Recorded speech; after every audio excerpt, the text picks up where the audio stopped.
What is up, gang? I am so excited to jump on. It has been quite a minute since I did a live Facebook video, so I'm excited to be back. My name is Amanda Nyberg. I'm a registered dietitian specializing in weight loss nutrition, and my goal is to provide you with relevant nutritional strategies to help you stay on track or get back on track with your weight loss. So today I'm talking about the food label and kind of helping you to consider what is the biggest thing that you should focus on when you're reading food labels. That's a question I'm often asked by my clients. And the food label can be so confusing because typically if something's low in calories, it might be high in carbs. And if it's high in carbs, it might be low in fat. So it's really hard to figure out kind of what you should be focusing on when you're reading food labels. Now, today in this video, I'm simply going to focus on macro management. So when we're looking at a food label, kind of what the macros you should be looking at. I'm going to do a follow-up video regarding the food label to talk more about ingredients and food quality, because that's probably the second thing, maybe even the first thing you should consider when you're choosing a product. But today I really wanted to focus on those macros. So here's the good news. The good news is that the food label just went through kind of like a big revamp. Just a couple of years ago, the government made some changes, and it's really for the benefit of the consumer. Manufacturers are very sneaky about the way that they use their food labels in the past. And the way that they would set up their food labels would make consumers think that they were making good choices, but they weren't kind of getting the whole picture. So I wanted to point out just a couple of the changes, and then I'm going to tell you what's the most important thing to consider when you're reading a food label. So here I have a copy of the food label. Hopefully it's not backwards and upside down like it is on my view. But here is the old food label, the way it used to be, and here is the new label, the way that you're seeing it now.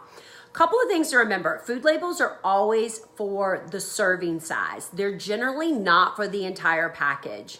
So at the very beginning, the first thing you need to consider is what's the serving size. Now, here's where manufacturers used to try to deceive you in the past. For example, when you bought a 16-ounce bottle of Coke, manufacturers would actually say that it was 2 servings. So it would cut all the macros in half. The general public would pick up a 16-ounce container of Coke, look at it and go, oh, it's only 20 grams of sugar. Not so bad. Throw it in their cart, drink it. Not realizing that the actual serving size was 2.5 servings. So they actually had to multiply that number by 2.5. And here's the deal. Who buys a 16-ounce bottle of anything, drinks half of it, and puts it in the refrigerator for tomorrow? Nobody does. So they were doing this with chips, and they were doing this with all those like snack size things that you buy and you consume the whole product. Thank the Lord, the government said you can't do that. You're deceiving your customers. So nowadays, the serving size has to be a true representation of kind of what the serving is. So if it's a 16-ounce bottle of Coke, the serving size should now be the full bottle of Coke, but always double check serving size. So that's what you'll see. Now I'm going to show you a little bit more. I'm going to show you a demonstration about serving size and how it varies. But basically you'll see here the serving size is 2/3 of a cup or 55 grams, okay? Now that is simply the weight of the product per serving, okay? So if I weighed out about 2/3 of this product, it should weigh about 55 grams. But I'm going to show you a demonstration of where, the accuracy in your measuring can be significantly different when we look at that. But first, look at the serving size. Then you want to think about numbers of serving per container. So when you get like a box of cereal, it may have 25 servings in it, so you may be, pouring out of it often. It may only have 2 servings in it. So you want to consider that. The next thing you'll see is calories, okay? So total calories per serving. So if you were to eat the whole container, we're looking at the new label here, you'd have to multiply 230 by 8, and that would give you the calories of the whole serving. Then we talk about total fat. Again, this is all per serving that we're looking at. It talks about total fat, cholesterol, carbohydrates, all your macronutrients for the most part are listed there. And then we get into more of your vitamins and minerals, your micronutrients, things like that. So one of the other changes that has been made from the old label to the new label is this calories from fat. And I love that because I think that we are moving towards nutritional recommendations that are not going to put so much negative emphasis on fat. All right. It doesn't matter how many calories come from fat nowadays because we recognize that fat is not the enemy. Okay. And you're going to notice that the food label is now going to dial in on what the enemy is, and that is sugar. So we'll get to that. So we've taken that away. We're simply looking at calories. We're simply looking at total fat, 8 grams. We are still listing saturated fat, which is not always a bad thing. Really the big bad fat out there right now is trans fats. And here's the good news, trans fats are pretty much banned for the most part. You're not gonna see trans fats in most products. So that's the good news. So trans fat is that hydrogenated oils, margarine, things like that. We want to stay away from those. Those are really bad fats. All your other fats, saturated, mono, polys, are good to incorporate if they're healthy fats. So whole nother topic. So they'll break down the fats for you. Hopefully one day they're going to take cholesterol off because cholesterol in food has very little to no impact on your body cholesterol. So I don't even know why we're still tracking that. But it's still there. Talk about sodium. In terms of sodium intake, some people are more sodium sensitive than others. The general healthy recommendations for sodium is about 2,000 milligrams. But we know today that most people can tolerate a little bit more of that, especially quality salt, like Celtic salt, Himalayan salt, loaded with minerals, so good for you. So don't always be freaked out if you buy a product and it's got 400 milligrams of sodium. In the scheme of things, that's not that high. You got to know what that reference level is. Then it goes into total carbohydrates. And here's where another big change was made. So one of the things that we've been listing for a long time is sugar, okay? Sugar is enemy number one. Carbohydrates are enemy number one. That's when we talk about what's the main macro you should focus on when you're reading your food labels, it should be sugar and carbohydrates.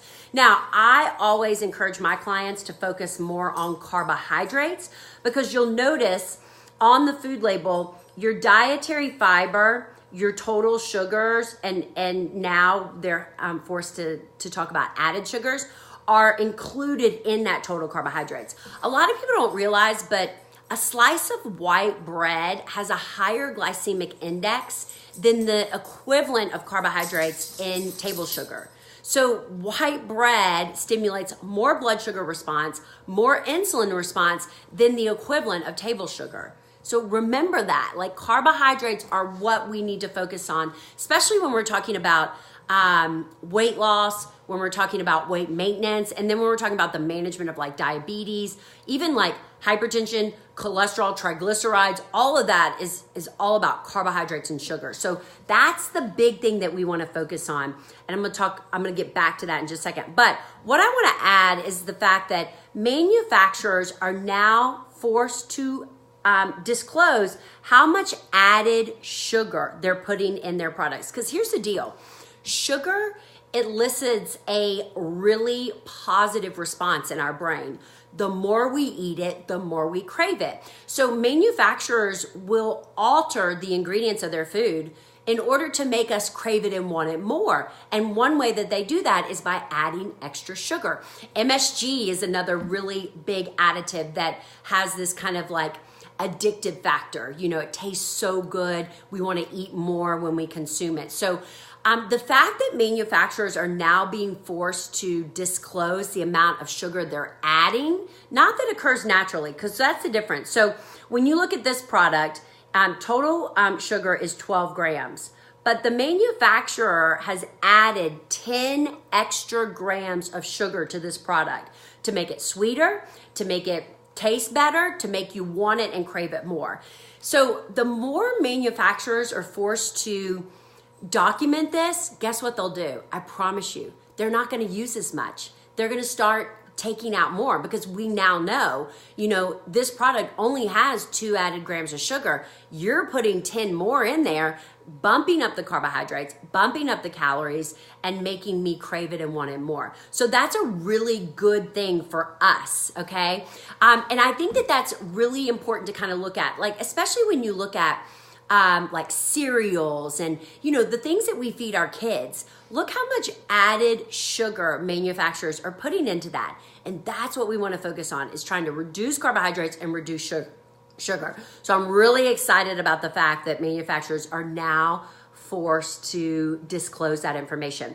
Then you'll notice down at the bottom, when we're talking about vitamins and minerals, that has significantly changed as well. It used to be vitamin A, C, calcium, and iron because we had all these issues like way back in the day with beriberi and scurvy and things like that. But guess what? We don't have those issues anymore. What we have issues with now is vitamin D. So you're able to see how much vitamin D you're getting through your food. We're always looking at calcium. Are we consuming enough calcium in our diet? Iron is another one that we're looking at. And then they've added potassium. So these are the vitamins and minerals that we're kind of zoning in on with regards to that food label, which is a good thing. I like that. So next time you pick up your favorite product, take a look at what the new label looks like, because it's very interesting. And it's a great way. I always told my clients, when I was working in the hospital setting, I always told my clients, if I can teach you how to read a food label, you don't need me. You don't need me to tell you, is this a good choice or a bad choice?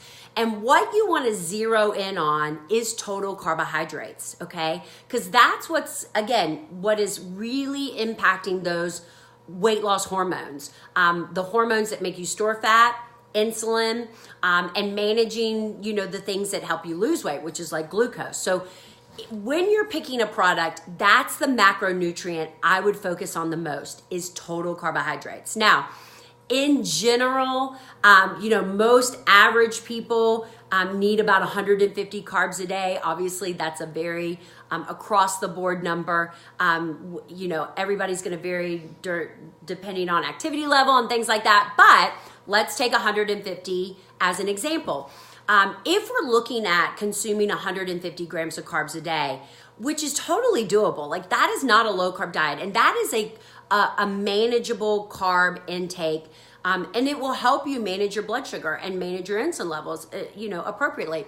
But here's the deal. You kind of want to space that number out. So if you eat breakfast, maybe you do, I don't, but if you eat breakfast and you go and you look for a breakfast bar, like I need something quick and easy for breakfast. Well, you can assume that you get about 30 to 40 carbs per meal, and then about 10 to 15 carbs per snack.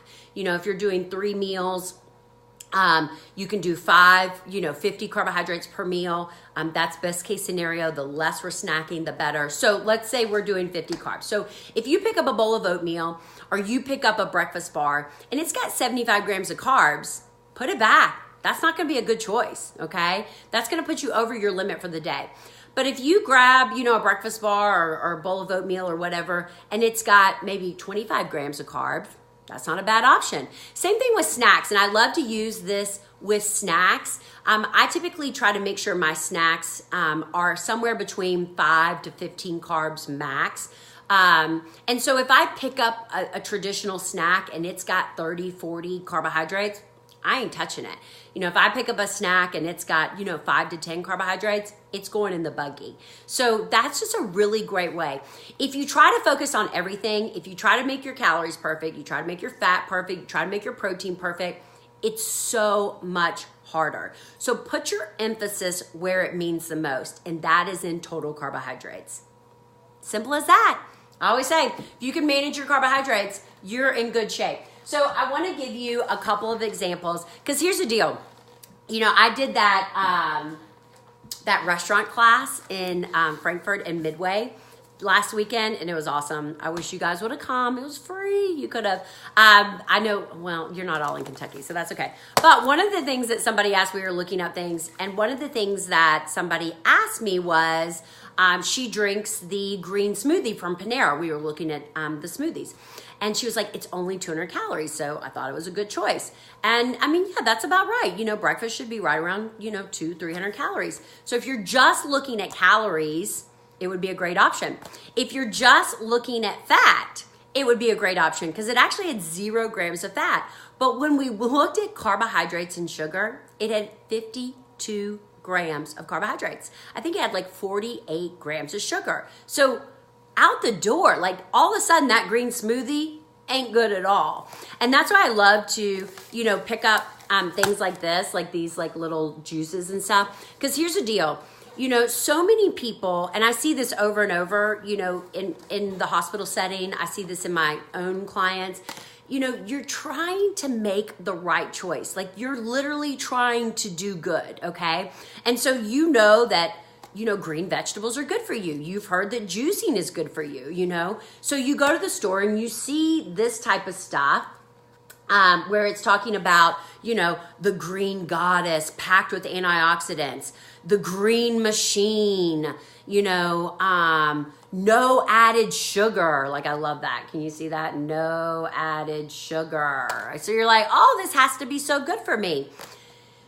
So you pick it up, you take it home, and you drink it. You don't even really think about what's on the back. And here's the thing, never believe this. This is always just a bunch of smoke and mirrors. Smoke and mirrors, smoke and mirrors. What can I put on the front of my package to make you grab it? Okay, so for example, this bottle of green juice, this green machine, has 270 calories in it, 0 grams of fat. Sounds good, doesn't it? It has 63 grams of carbohydrates. 63 grams. That's half your day if you're doing 150 carbs. And it has, almost half your day. I mean, I'm better at math than that. It has 53 grams of sugar. But you thought it didn't have any sugar because it says no added sugar. Didn't you? I know you did. And because of that, you say, oh, well, it's sugar-free because it has no added sugar. Just because it says no added sugar does not mean it doesn't add sugar. This sucker has 53 grams of sugar in it. I mean, you are completely blowing your wad with this product. So not a good choice. 4 grams of protein. It's not going to fill you up. It's not going to keep you full. It's going to completely spike your sugar. It's going to completely make you store fat, loading you up with insulin.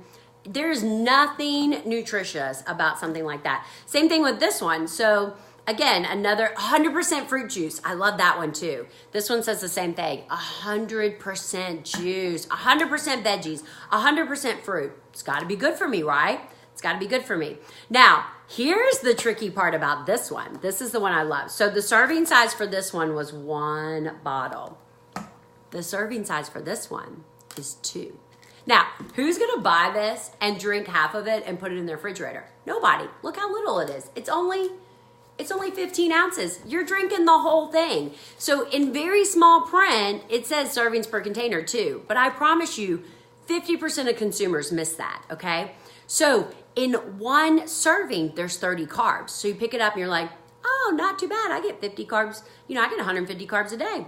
Not too bad. 26 grams of sugar. So mainly just sugar, okay? But now you gotta multiply it. So this is not 30 grams of carbs. It's 60 grams of carbs. This is not 26 grams of sugar. It's 52. You like that math, don't you? It's 50. Hopefully it's 52. It's 52 grams of sugar. Same thing as this. 52 grams of sugar. Like we should be getting like 20 grams of sugar a day, This is like over double what we should get. So don't let manufacturers deceive you with all the smoke and mirrors on the front. Things like organic and sugar-free and no added sugar and, little buzzwords like that will definitely trick you into purchasing a product that might not be ideal for your health. I always love to, look at, different products like this. So you've got this kind of like Larry, I think it's like a Lynn and Larry's cookie, and then you got these like golden mini Oreos. And you want to know, like macro for macro, these are almost the same. okay? They're almost the same. So when we're looking at macros, you know, a lot of people will pick this up and go, oh, this is a better choice. Now, I will say in defense of Lenny and Larry, this is definitely a better choice than the Oreos because it's non-GMO, doesn't have soy, doesn't have dairy, no egg, it's vegan. I mean, there's a lot to be said of like what's good in here, but there's still like, I mean, it ain't the most perfect product. But when we're looking for macro to macro, you can't pick this up and think, you know, you're doing better macro wise, you know, carbohydrates, proteins, and fats, because it's almost exactly the same as these golden Oreos. So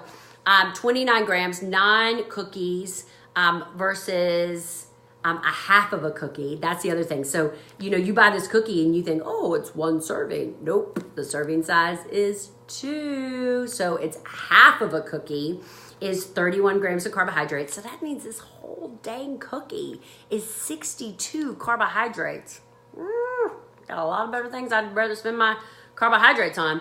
And so so this is 62 carbohydrates. For the whole container of this is 71 carbs, very similar. This has 34 grams of sugar. This one has 24 grams of sugar, very similar. Now this one doesn't have any fiber, so this one does have 10 grams of fiber, so big ups for that. Calorie wise, we've got 480 calories and we've got 400 calories. So again, they're kind of like, you know, par for the course. So it's very easy to pick this up and think, oh, I'm doing good, you know, I'm making a better choice, when in reality, this might taste better. I don't know, macro for macro. Okay, so the last thing I want to do before I wrap up is I want to talk to you more about that serving size. So if you follow me on Instagram, you know that I love my food scale. I don't think weighing and measuring your food is a sustainable thing to do every single day, but I think it's interesting to look at some of the foods that you consume often and consider what a true serving size is. Peanut butter is one of my favorite ones to kind of weigh and measure. Maybe I should show you an example of that. But I want to show you. So I have my Pro granola, which I love this stuff. It's so yummy. You can buy it on Amazon. But what I love about it is that it's got 14 grams of fiber, because I'm always looking for ways to get my fiber in. It's got 12 grams of protein. It's only 90 calories. This is what I use for my cereal, because there's not a lot of really healthy cereals out there, so this is kind of my cereal. So here's the deal. The serving size for this is a half a cup, or 34 grams, okay? So if I've got my half a cup measure here, all right? So if I'm just, you know, kind of measuring this out, let's see here. I'm gonna go ahead and pour out about, okay, so that looks like, I mean, a little bit. Maybe I could even squeeze a little bit more in there. About a half a cup, because I want to get every morsel in there. Okay, there we go. All right, so serving, this is a half a cup. Now, if I weigh it, let's see how accurate that measurement is. So I've got my food scale here. Hopefully you can kind of see this. And what I love about this food scale, I'll try to link it on the comments below. But I just do this, and then I put my measuring cup on it, and I zero it out. Okay, so now it's at 0. So I know that my serving size is also 34 grams if I want to weigh that out. So I'm going to pour we'll try to. And in this cup, I have 49 grams. So I'm basically over my actual serving size by about 10 grams. So what that means is I'm not getting 92 calories. I'm getting probably like 110 calories. I'm not getting 17 grams of carbs. I'm probably getting, you know, maybe like 22 grams of carbs because my measurement was just a little bit off. So anytime that you can weigh your food, use that recommendation right there. You're just going to get a much more accurate picture of how much you're actually serving. And I love to do this trick with peanut butter. I'm going to do a whole nother video on using the food scale and how to incorporate that in an easy way. But I just like to always mention that, because that can really kind of throw off your macros. If you're tracking macros, maybe you're a little overeating and that's why you're not seeing results, or maybe you're a little undereating because your serving sizes are off. So I hope you guys found this video helpful. I encourage you to use the share button below and share it with your friends and family. Everybody needs to know how to accurately read a food label. Again, I think it's the foundation to making healthy choices. And then everybody needs to realize that we gotta stop focusing on calories and fats. It's not about calories and fats. It is about carbohydrate management. It is about reducing our sugar intake. When we focus on the right macro, you're gonna see much better results. You're gonna feel better, and you're gonna dial it in. So yes, use the share button below so everybody can see that. If you need help getting your macros in check, if you're not sure how many carbohydrates you need for weight loss, you need to join my lean program. So I've got a session starting on Monday. I'll put the link with more information below. If you have any questions, let me know. Have an amazing hump day. I'm gonna be back weekly, guys. I am back on the Facebook Live. I'm bringing you just nutritional information to help you stay on track on your own. Talk to you soon.